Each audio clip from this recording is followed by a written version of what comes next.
তাদের মধ্যে অনেক সন্তান এমন আছে, সন্তান যখন বড় হয় মা বাবার ভিতরে এক প্রকারের একটা পেরেশানি কাজ করে। অনেক মেয়েদের অনেক বয়স হওয়ার পরেও আল্লাহ তাআলার রহমতে বিবাহ শাদী হয় না।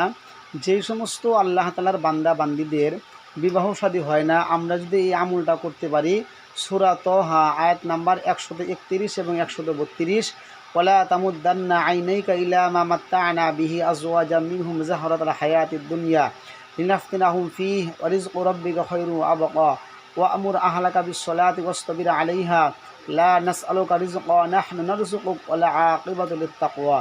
এই দুইটা আয়াত যদি আমরা নামাজের পরে বেশি বেশি তেলাওয়াত করি অথবা লিখে আমরা তাবিজ আকারে যদি আমরা আমাদের কাছে ধারণ করতে পারি, আশা করা যায় কুরআনুল কারীমের আয়াতের বরকতে আল্লাহ রাব্বুল আলামিন অচিরেই একটা সুন্দর আল্লাহ তাআলা ফয়সালা করিয়া দিবেন ইনশাআল্লাহ।